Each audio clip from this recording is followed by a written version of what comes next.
கிறிஸ்துவுக்குள் பிரியமானவர்களே, இந்த நாள் 16வது நாள். இதுக்கான தலைப்பு victory comes through trust not strength. விசுவாசத்தின் வழியே வெற்றி பெறுகின்றோம், நம்முடைய பலத்தினால் அல்ல. அதாவது விசுவாசத்தின் வழியாய் நாம் வெற்றிகளை பெறுகின்றோம், பலத்தினால் அல்ல என்கின்ற தலைப்பின் கீழாக இந்த நாளிலே நாம் சிந்திக்க இருக்கின்றோம்.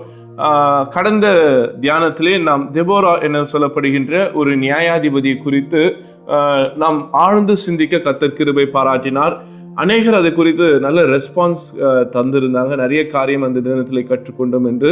குறிப்பாக இந்த நாளிலும் நாம் மற்றொரு நியாயாதிபதியை குறித்து நாம் சிந்திக்க இருக்கின்றோம். நம்ம எல்லோரும் அறிந்தவனம் தான் கிதியோன் என்னப்பட்ட ஒரு நியாயாதிபதி.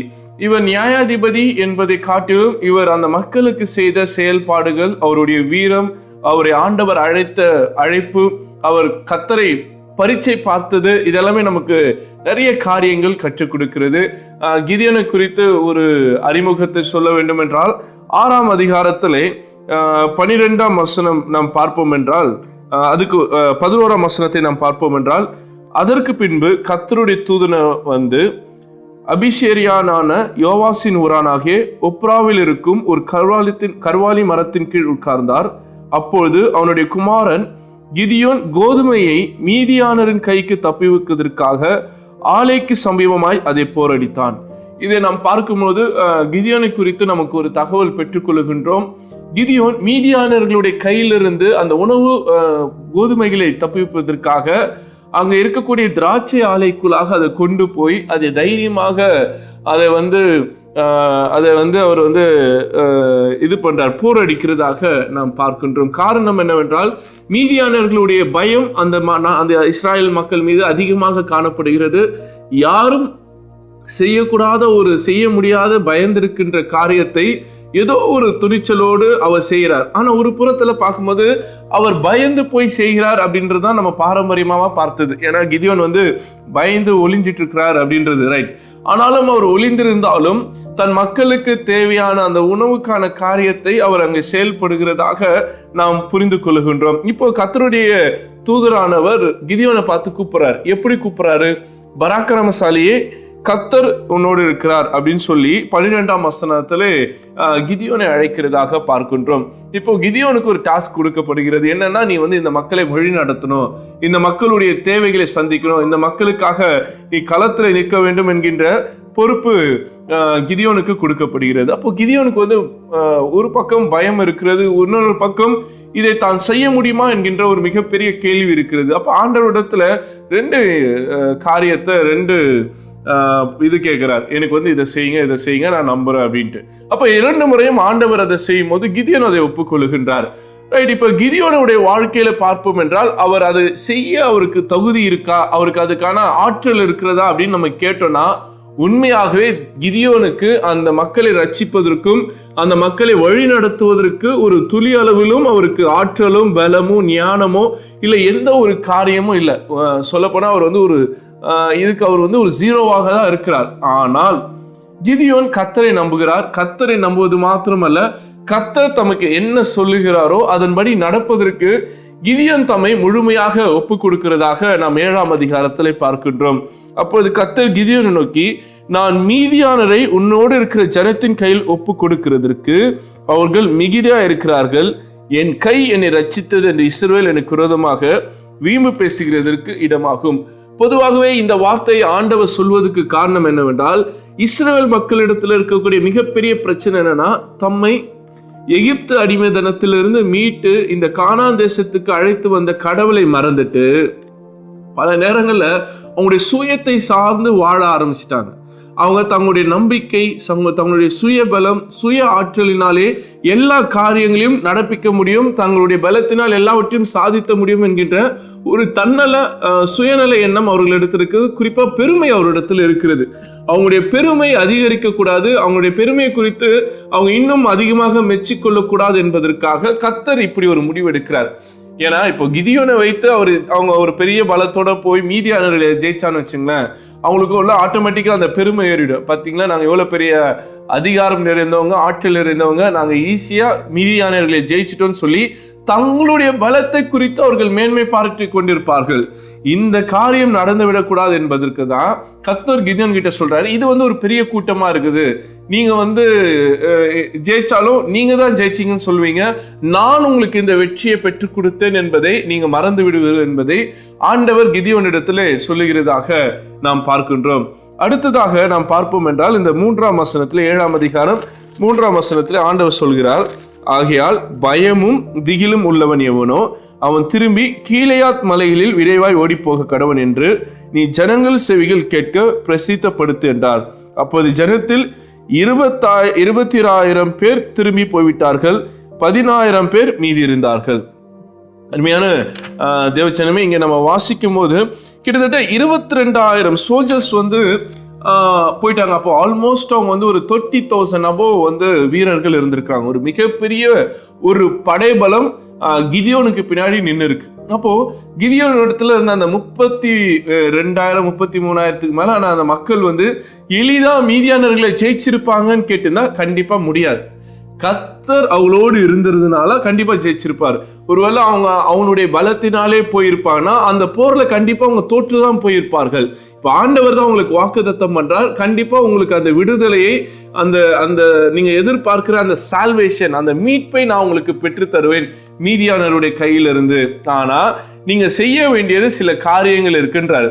ரைட், இப்ப ஏன் ஆண்டவர் இந்த காரியத்தை சொல்றார் அப்படின்னும் போது, சில நேரங்களில் நம்ம கிட்ட இருக்கிற நம்பர்ஸை எண்ணுவோம், அடுத்தது நம்ம கிட்ட இருக்கிற பவர்ஸை யோசித்து பார்ப்போம், அடுத்து நம்ம கிட்ட இருக்கிற ரிசோர்ஸஸை நம்ம வேல்யூ பண்ணுவோம், அப்புறமா நமக்கு யார் ஹெல்ப் பண்றாங்கன்றதையும் நம்ம பேக்கப்பா வச்சுப்போம்.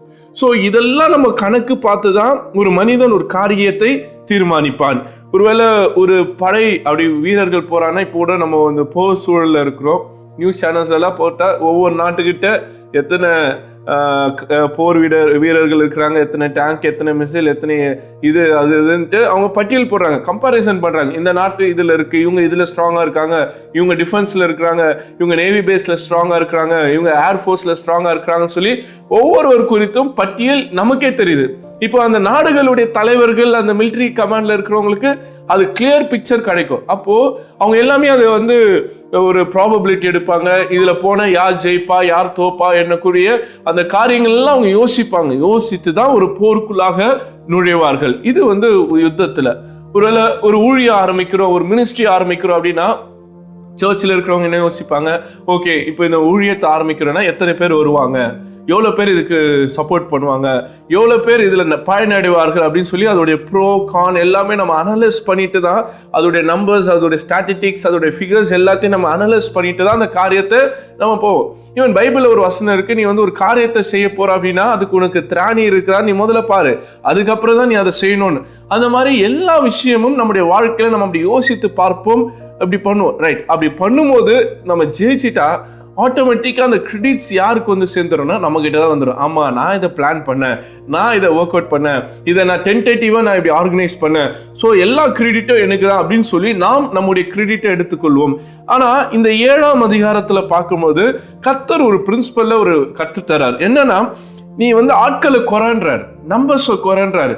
ஒருவேளை இது கேட்கும் போது இர்ரேஷனலா இருக்கலாம், என்னது இது நம்பர்ஸ் குறை, நம்ம என்ன பண்ணுவோம், ஒரு யுத்தத்துக்கு போறோம்னா நம்பர்ஸ் இன்க்ரீஸ் பண்ணு, ஊர்ல யாருன்னா வாலிபர்கள் இருந்தா பாரு, யாரெல்லாம் வில்லிங்கா இருக்கிறாங்களோ கூப்பிடு, வாலண்டியர்ஸை கூப்பிடு, ஸோ நம்முடைய போர் அந்த படை பெருசாகட்டும் அப்படின்றதுதான் லாஜிக்கலான விஷயம். ஆனா ஆண்டவர் இங்க கிதியோன் கிட்ட சொல்ற விஷயம் இல்லாஜிக்கலான விஷயம். அது மூளைக்கோ சிந்தனைக்கோ எதுக்குமே ஒத்து வராத ஒரு காரியம். பல நேரத்துல கூட ஆண்டவர் நம்முடைய வாழ்க்கையில செய்யற காரியங்கள் லாஜிக்கலாவே இருக்காது. என்ன ஆண்டவரே இது அப்படின்ட்டு, ஆண்டவர் நாம் யோசிக்கிறது போல அவர் யோசிக்கிறவர். அதான் சொல்றாரு, என் நினைவுகள் உங்கள் நினைவுகள் அல்ல.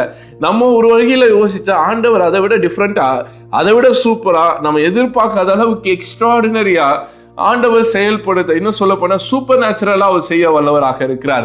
அதனால நம்ம மூளை ரொம்ப சின்ன மூளை, அவ்வளவுதான், அதோட வெயிட் அவ்வளவுதான், கிராம்ஸ்ல தான் இருக்கிறோம். ஸோ நம்ம ஏதோ பெரிய ஆட்கள் பெருசா அப்படின்னு நினைச்சிட்டு இருக்கோம். சில நேரத்தில் நான் இந்த தியாலஜி ஸ்டூடெண்ட்ஸ் கிட்ட எல்லாம் டீச் பண்ணும்போது கேட்பேன், வாட் இஸ் தியாலஜி அப்படின்னு கேட்பேன். அப்போ பசங்க சொல்லுவாங்க, ஸ்டடி அபவுட் காட் அப்படின்வாங்க. எனக்கு ரொம்ப இதுவாக இருக்கும், என்னது ஸ்டடி அபவுட் காடா, சரி ஓகே. நான் என்ன சொல்லுவேன், கடவுளை பற்றி உங்களுக்கு என்ன தெரியும் அப்படின்னு கேட்டேன். கடவுளுடைய தொடக்கம் உங்களுக்கு தெரியுமா? அவருடைய முடிவு தெரியுமா?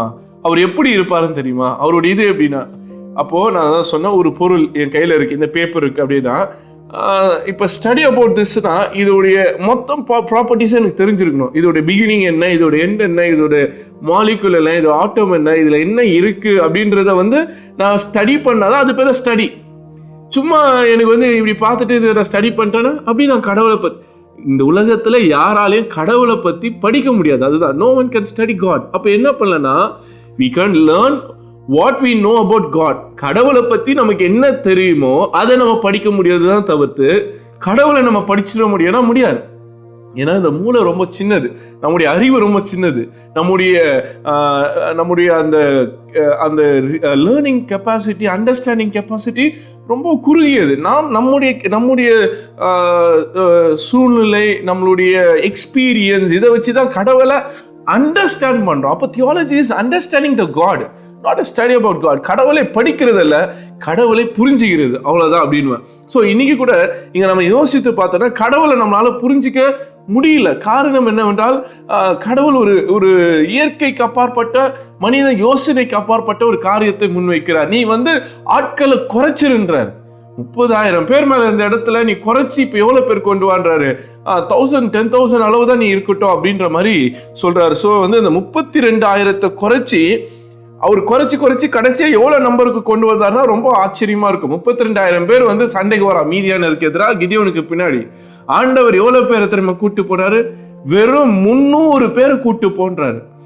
அப்போ வந்து எவ்வளவு பெர்சன்டேஜ் கம்மியா இருக்குது. 32,000 எங்க இருக்கு, 300 எங்க இருக்கு? இப்ப ஆண்டவர் என்ன பண்ண போறாரு? அந்த 300 பேர் வச்சு இந்த காரியத்தை செய்யப்பட போகிறார். 32,000 இடத்த வந்து இந்த 300 பேர் நிரப்ப போறாங்க. யோசித்து பாருங்க. சோ ஆண்டவர் அப்படிப்பட்ட அதிசயங்களை செய்யக்கூடிய ஆண்டவராக இருக்கிறார். சோ இந்த லென்டைன் ஜர்னில நம்ம புரிந்து கொள்ள வேண்டிய மிக மிக முக்கியமான ஒரு காரியம் என்னவென்றால், கர்த்தருடைய வெற்றி, the victory come through us not by strength, என்னுடைய வலிமையினாலோ என்னுடைய ஆற்றலினாலோ என்னுடைய பலத்தினாலும் அல்ல, அது முழுக்க அவர் மீது வைத்திருக்கிற விசுவாசத்தினால. the faith only brings the victory. அந்த வெற்றியை, அந்த ஜெயத்தை கர்த்தர் நம்முடைய விசுவாசத்தினாலே நமக்கு கொடுக்க வல்லவராக இருக்கிறார். அப்போ இந்த சிலுவை அப்படின்றது கூட பல நேரங்களில் நம்ம வந்து ஒரு சைன் ஆஃப் வீக்னஸ் அப்படின்னு பார்க்கிறோம். கிடையாது. அது சிலுவை வந்து it's not a sign of weakness, it's a sign of அதாவது ஒரு பலன், ஒரு அதிகாரம், அதாவது எக்ஸ்ட்ரீம் லெவல்ல கூட சஃபரிங் உடைய வெளிப்பாடு. அப்ப அந்த சஃபரிங், அவ்வளோ பெரிய ஒரு சஃபரிங் ஒருத்தர் போறா அப்படின்னா அவருடைய உள்ள இருக்கக்கூடிய அவருடைய அந்த ஸ்ட்ராங்னஸ், அவருடைய வலிமை எவ்வளவு பெருசு. அப்ப அவர் தெரிஞ்சு அதை ஒப்பு கொடுக்கிறார். அப்ப யோசிச்சு பாருங்க, கடவுள் எப்படிப்பட்டவராக இருக்கிறார். வலிமையற்றவர்களை வைத்து வலிமையான காரியங்களை செய்கிறவராக இருக்கிறார். He chooses the weakest person அப்படின்றது நான் திரும்ப சொல்ற காரியமா இருக்கிறது. அவர் பலனற்றவர்களை தெரிவு செய்து அவர்களை பலனுள்ள காரியங்களை, வலிமை உள்ள காரியங்களை செய்ய அவர் பயன்படுத்துகின்ற தேவனாக இருக்கிறார். 7ஆம் அதிகாரம் 2ஆம் வசனம் சொல்லுகிறது, God reduces human strength to remove human pride. அந்த ஹியூமனுக்குள்ள இருக்கிற அந்த பெருமையை, அந்த பிரைடை உடைப்பதற்காக அவங்க கிட்ட இருக்கிற அந்த ஸ்ட்ரென்த் ஆண்டவர் எடுக்கிறார். அதுதான் அவர் சொல்றாரு. ஏன்னா உன்னுடைய ஸ்ட்ரென்த்தோட நீ போனா நீ வந்து உன்னுடைய பெருமை அதிகமாயிடும், உன் ஸ்ட்ரென்த்தை நான் குறைக்கிறேன்னு சொல்லி அந்த 32,000 கட் ஷார்ட் பண்றாரு.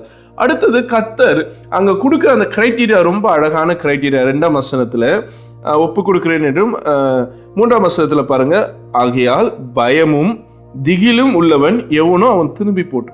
முதல்ல அவர் எப்படி கட் பண்றாரு அப்படின்னு பார்த்தோன்னா, யாரெல்லாம் வந்து பயத்தோடு, யாரெல்லாம் வந்து திகிலோடு இருக்கிறாங்களோ அவங்கெல்லாம் திரும்பி போட்டோம். என்னைக்குமே விசுவாசத்துக்கு எதிரான ஒரு காரியம் அப்படின்னா ஃபியர் தான், பயம் தான். அப்ப யாரெல்லாம் பயப்படுகிறார்களோ அவர்கள் விசுவாசிகள் என்று சொல்லப்படுவதற்கு தகுதியே கிடையாது. அதுதான் ஆண்டவர் சொல்றார், உனக்கு பயம் இருக்கா, திகில் இருக்கா, என்னை நம்பி வராத, நீ போயிடு அப்படின்னு சொல்லி இந்த 32,000 பேர்கிட்ட சொல்றாரு. அதுல வந்து ஆல்மோஸ்ட் 22,000 பேர் திரும்பி போறதாக நாம் பார்க்கணும். அப்போது ஜனத்தில் 22,000 பேர் திரும்பி போயிட்டாங்க. அப்போ 22,000 பேர் எப்படிப்பட்டவங்களா இருக்கிறாங்க? பயத்தோடும் திகிலோடு இருக்கக்கூடிய ஜனங்கள் அங்க நிக்கிறதாக நாம் பார்க்கின்றோம். அப்போ கர்த்தர் வந்து என்ன பண்றாரு? பயத்தையும் திகில எடுத்துட்டா அப்ப மீதி நிற்கக்கூடிய அந்த 10,000 சொச்சம் பேர் யார் என்று பார்த்தால் அவங்க விசுவாசிகள், த ஃபெய்த்ஃபுல், நம்பிக்கை உள்ளவர்கள், ஸ்ட்ராங்கான ஹோப் உள்ளவர்கள். அப்படிப்பட்ட மக்கள் அங்க நிக்கிறதாக நாம் பார்க்கின்றோம். இப்போ இந்த 9,700 சொல்றாங்க. ஸோ இந்த கவுண்ட் தான் இப்போ வந்து இந்த 10,000ல இப்போ இந்த 9,700 ஆண்டவர் வந்து அகைன் கோன ஃபில்டர். அது எப்படி ஃபில்டர் பண்றாருன்னு பாருங்க. எப்படின்னா அந்த தண்ணி குடிக்க வைக்கிறதாக என்ன பண்ண, நீ போய் அவங்கள தண்ணி குடிக்க வை அப்படின்றார். ஸோ அங்கே தண்ணி குடிக்கும் போது ஒரு கூட்டம் வந்து தண்ணியை எடுத்து குடிக்கிறாங்க, இன்னொரு கூட்டம் நாயை போல நக்கி குடிக்கிறாங்க. இப்போ ஆண்டவர் என்ன சொல்றாரு, அதுல அந்த 300 செலக்ட் பண்ணு அப்படின்றாரு. இப்போ 32,000 வந்து 10,000 ஆச்சு, 22,000 வெளியே போயிட்டாங்க. இப்போ அந்த 10,000ல 9,700 வெளியே போயிட்டாங்க. இப்போ எவ்வளவு பேர் தான் நிக்கிறாங்க?